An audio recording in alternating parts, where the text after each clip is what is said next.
Hello, everybody, and welcome to the Solutions podcast. I am here with Paul Allen from the Centre of Alternative Technology and behind the great work of Zero Carbon Britain. So welcome, Paul, and hopefully we know we're in a place where there's just so many problems at the moment, and it just seems to, not get any better.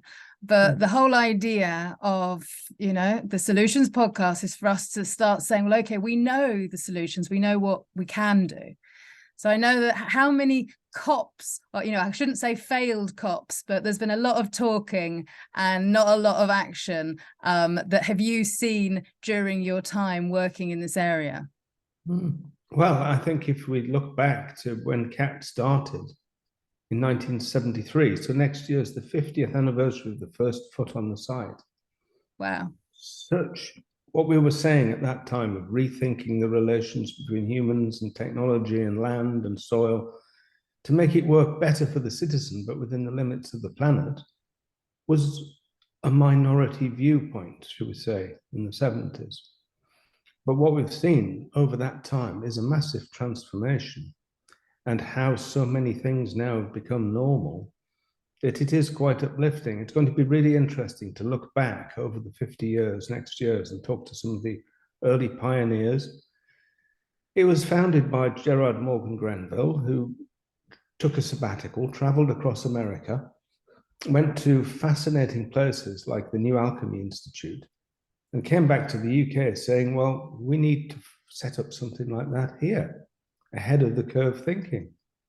So he actually employed somebody to look for a derelict site that nobody wanted, and they found Llangwern Quarry, which had been empty for 20 years. So the first people began the experiments, early solar collectors, wind, soil restoration, and restoring a lot of the derelict buildings. But I think as time has progressed, it's really interesting to look at some of the feedbacks we've seen in how those ideas have been scaled up.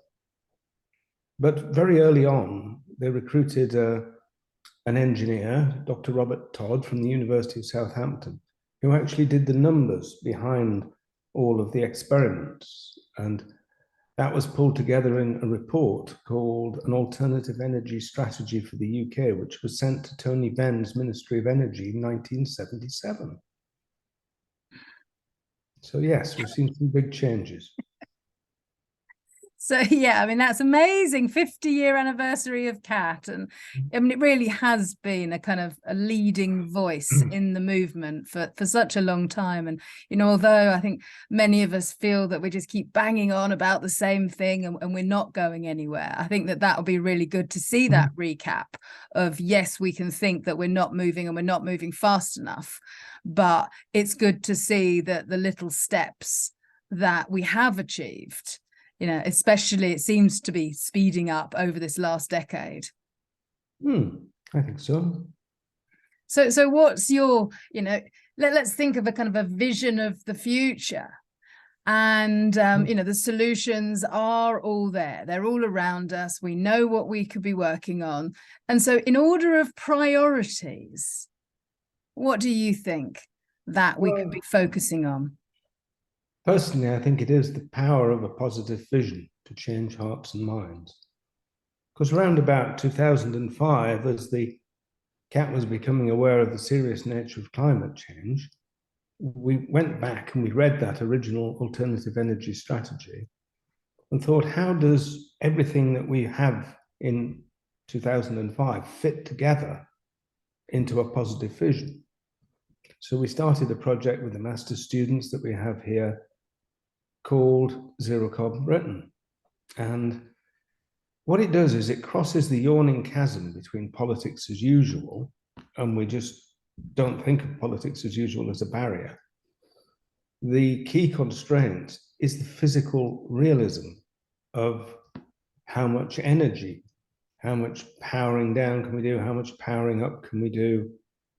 So it's not a fanciful vision of a future utopia, it's an actual mapped out model using hourly data of 10-year data averages for keeping the lights on in the hospitals, for transport, food, diets, land use. And we are now using that, having developed it over 15 years in more and more detail, to help bring to life that positive vision. Because people need it. The basic findings is that we have all the technologies to do this. Look, we list them in the report. We know that there are incredible feedbacks within those technology systems. For example, if we look back to when CAT was founded, for 1 watt, one single round solar cell, it was about $100.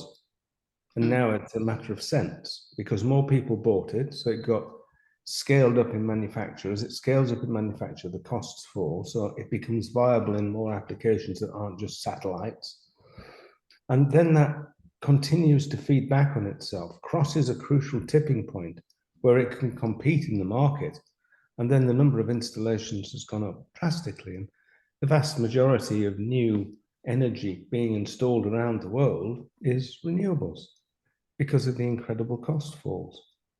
I do wonder with renewables, though, why we can't kind of like integrate them a bit more. And I look out at, off of the south coast of England, we've, got a pretty good starting array of wind turbines. But why are the wind turbines not covered in PV cells and at the base of the wind turbines harnessing, tidal current and all of that power? If it's not windy, it's sunny, but there's always the tidal current, and using those 3 different power streams to travel through the same cable. Why doesn't anything like that happen? Well, firstly, when you're out at sea, it is really windy. So bolting flat solar panels to a wind turbine tower is technically very difficult.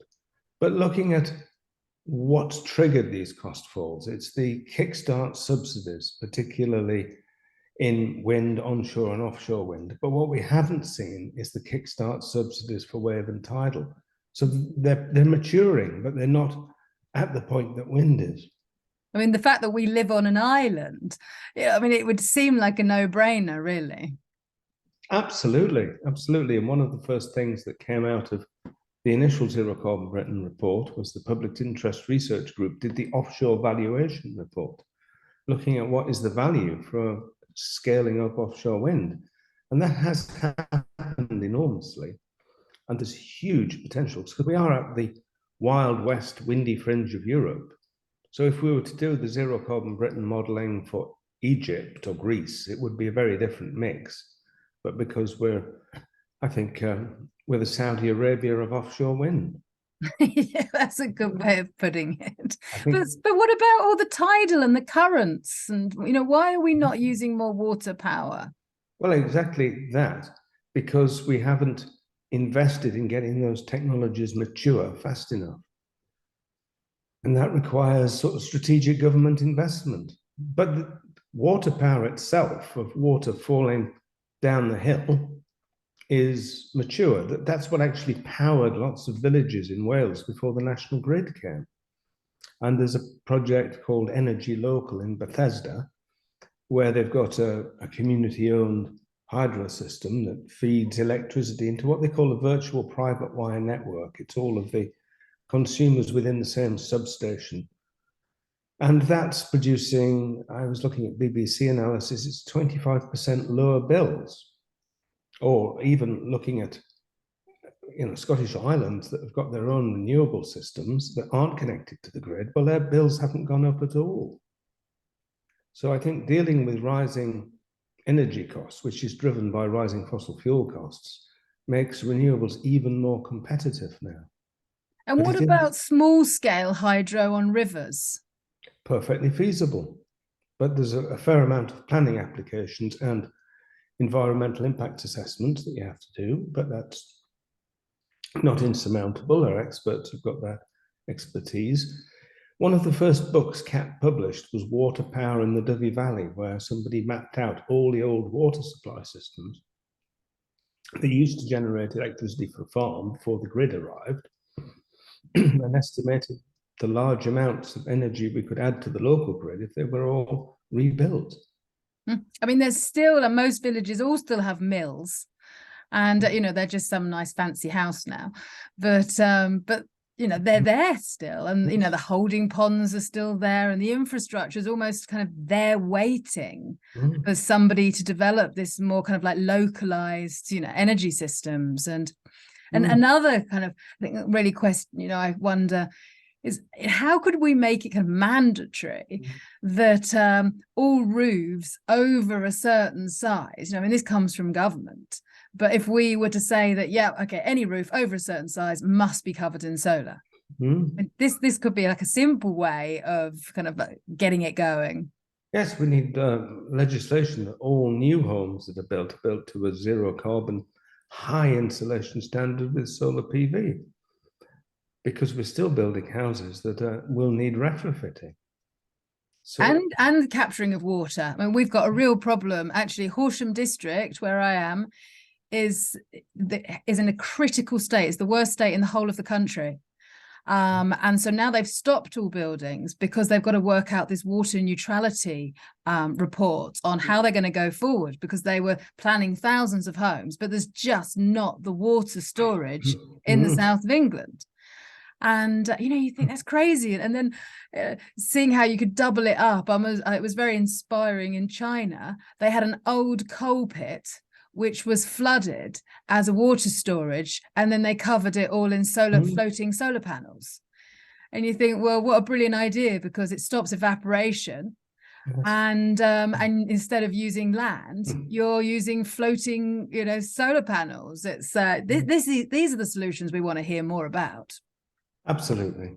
But I think there's an underlying need to recognize that the stories we tell about the next 10, 20, 30 years, not millions of years in the future, but in the immediate future, aren't positive. If we look at the films that get made, the books that get novels, or the television series, it's sort of ecological collapse and dystopia. But if you're trying to make a film where millions of people are dying, then it's too grim to watch. So by some strangeness, the vast majority of people get turned into zombies who are then coming through the ruins, and you're trying to rescue a dog or something. But can you imagine the dilemmas of a human interaction, of jealousy in a relationship, or kids losing the dog, finding the dog, set in the future? But in the background, we're almost at zero carbon. We've made the big changes. The houses are well insulated, food and diets are different. We're getting our energy, but it's not like it's trying to plug that. It's just there, a positive vision that we're all proud that we did what we needed to do. And I've asked groups that I've been working with, can you tell me of such a film or a novel or a TV series? And the best we've had so far is Wallace and Gromit, because it's just not out there. Yeah. Yeah, I was just thinking, instead of having Big Brother, maybe we could have Eco Brother or Green Brother. And there's this group of like cool people living in a house together, doing the right thing, having fun.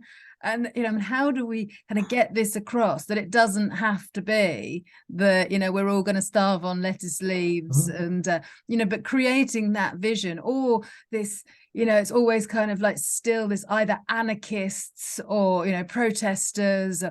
It's not, we're still sadly not seen in a in a positive light. And I went for 20 years being an environmentalist, and then decided I would change my name to a solutionist, because it's like the weight of people think, oh, if you're an environmentalist, all you're going to talk about is the doom and the gloom of the climate and ecological breakdown. And my interest has really been, it's like, yeah, we've got to get that vision. We've got to encourage singers and artists and filmmakers and the creatives to show us the vision of the future of how it can be. And by really kind of like pushing that imagery. And when I'm teaching biomimicry, the youth love it, because all of a sudden I'm giving them a presentation on actually what the future could look like when we learn from the amazing intelligence of nature. Billions of years of evolution on how to save energy, how to use only very little resources, all these points that biomimicry covers. And but we are, in the UK, really, really behind on the study of biomimicry or anything which actually relates to a positive future. So I know Kat is, stepping in that direction of showing us and teaching, more importantly, what the future can look like. Yes, that's the point of CAT today, is to give people the skills they need, because we're going to have to make a big shift. And it takes a certain amount of time to get people skilled. So we have a whole range of short courses, but we have a master's, well, 6 different master's programs looking at land use, looking at behavior change, looking at architecture. And when the people graduate, they go off and start some incredible projects. So we're getting people skilled up as agents of change, and then off they go to the wind, and then we hear what they're getting up to. Oh, Because that would be good to hear. So some of your agents of change students, then, can you give us a couple of examples of what people have been inspired to go on to do? yeah, it's projects like Repowering London, which have gone on to get average citizens involved in solar panel installation. Things like that. It's bringing it to everyday life. And I think that's the power of story as well, to do that. So if we could imagine if Andy Burnham, Mayor of Manchester, decides to do mass retrofit, imagine a retrofit happening in Coronation Street, where you're here for weeks before, people's worrying about what it might mean, but then it can be rolled out really quickly, and then everything looks smart, clean, and modern with veg beds and cycle routes, and then we hear the stories of people living in that improved world, particularly at a time of rising fuel costs, because insulating houses is an investment, not a cost. It pays back because it's much, much, much cheaper to run the houses at a reasonable warmth. So I think there's a lot of importance in the power of story. And we similarly would come out and declare ourselves solutionists, because so often looking out the window, you can see what we used to think of as the environment out there. But the evidence is now that we are nature, protecting ourselves, because we're thoroughly and totally as a species dependent on what's out there. And I think so often people do forget that we're just another species. We're just all doing the same. We're looking for food, we're reproducing, we're looking for shelter. And seeing ourselves as just another creature that's walking on this planet. But I also see the human body itself like a little miniature Earth. Because when you think of all the species that live in us and on us, from in our eyelashes and in our stomach and in our hair and on our skin, and we are absolutely crawling with all these other life forms that, in fact, we're not very human at the end of the day. We're made up by so many different other, bacteria and viruses, which we totally depend on. And so we keep separating ourselves as humans. Yes. It's kind of that humans over here and the rest of, any bacteria, any virus must be bad, without, many people realizing that we're totally dependent on them as well. And everything has a part in the chain. When at some schools, when I'm teaching about biodiversity, and I'll do like a little action with some string, and we'll choose all these different creatures, and and some will be a mosquito. Well, everybody wants to get rid of the mosquito because they nobody likes them. But then if you pull the child that's holding the string, that's the mosquito, all of the others feel it being pulled. Yes. And it demonstrates that you can't just take one thing out of the ecosystem without the whole thing collapsing. Unless, I don't know, what would happen if we take humans out of the ecosystem? Yeah. I think if we look at ecosystems where humans haven't been involved, they're thriving. But I think also humans have learned a lesson, particularly recently in lockdown, just the benefit of spending time in nature, for individuals spending time in nature with friends and family. It gives us something very, very special. I think there's a growing recognition of that now. And, there's a good saying, but, you only protect that what you love. And so if somebody as a child played in some woods down the end of the road, they'll have fond memories of their time outside. Yes. If years, decades down the line, that little woodland goes under development, those people that have had an emotional connection are much more likely to want to protect it. So by getting people, out in nature and finding this fascination and this love of nature, and what was interesting, I was with some people from a conservation group recently, and they were talking about one of the real big issues they have right now is dog walkers, because people walk their dogs loving nature and enjoying the beauty of the woods that they're walking around, but they don't understand how detrimental their dogs are that are running through the woods and knocking over fungi which are really important to specific insects, which are important to specific birds, and then there were all these ground nesting birds which aren't, and one of the big reasons is dogs. And but so on one side you've got people wanting to connect and take their dogs out and enjoy nature, but not understanding. And in fact I had a conversation with a woman the other day, and I said about there's this woodlands which have got some of these rare fungi, and that people need to keep their dogs on leads, and her answer was, oh, we can't be too precious about everything. It's like, can't we? Who says that little mushroom doesn't have right to survive as well, and what depends on it? And I think we're too quick to think something's not important because we don't understand the chain of events. I think we're very lucky as well with the cat site that we have. We have this beautiful nature space, including a quarry walk back into the old slate quarry to look at the huge areas of slate that were moved by people physically by hand, and they were paid by the weight that they could extract, not a standard salary. But also looking back to the early pictures when people first arrived, and it's just piles of slate waste with a few trees, how we've nurtured the site and nurtured nature back into the site by editing out any invasive species that are taking over and just let nature do its thing. And it's created a beautiful space that changes hearts and minds in a different way to listening to a PowerPoint talk. Absolutely. And it's been great seeing the successes of NEP, the rewilding project, which is just 10 minutes up the road from where I am in the south.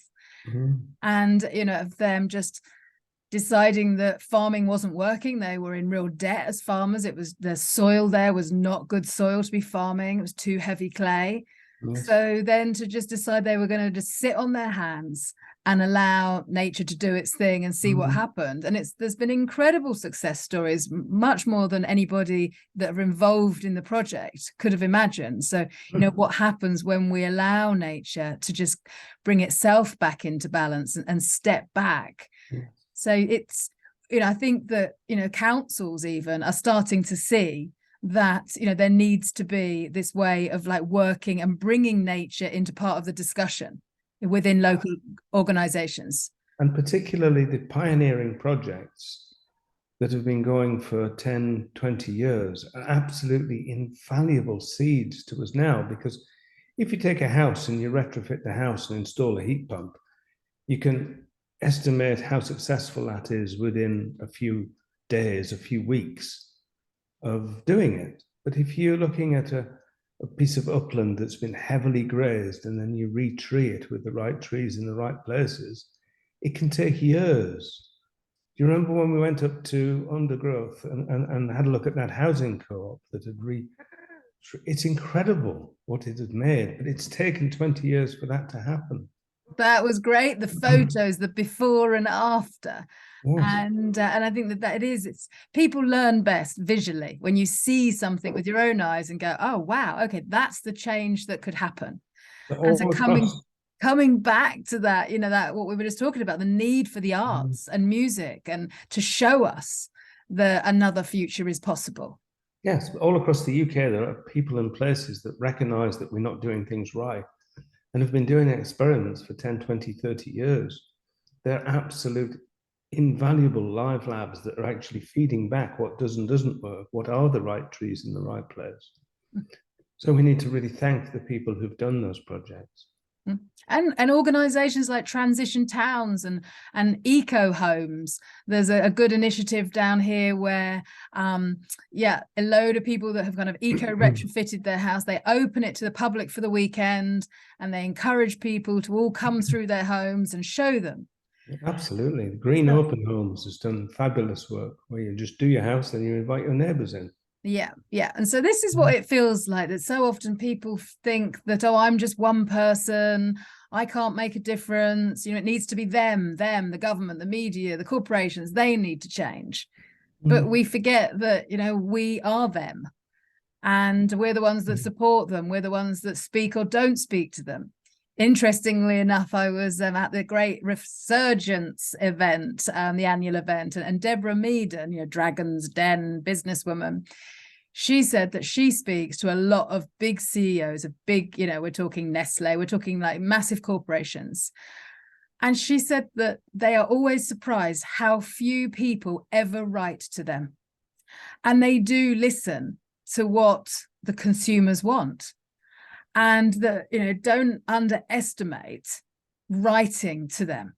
And we really need to encourage more people to actually, get up, stand up and speak up. Don't wait for somebody else to, somebody else to fix it. Whether we go to CAT and actually get skilled up to be able to, go on and, teach others, or just through our own self-learning. Yeah. I mean, one of the tools that we offer in our training is what we call the 4 directions approach, where first of all, be it a household, a local climate alliance, a company, look at the things you have control over and make the decisions that are right for your heart to reduce your emissions, and be honest about what does and doesn't work. Direction 1, downwards. Secondly, direction 2, sideways. If you're a council thinking, how do we retrofit social housing, find another council that's done it. If you're somebody who's retrofitted their home, have a green open homes evening and share it with others and begin to build an alliance sideways. So when you have to lobby up to the next layer, be it your business manager, your county council, you have an alliance and you lobby for the changes in policy and resources you need.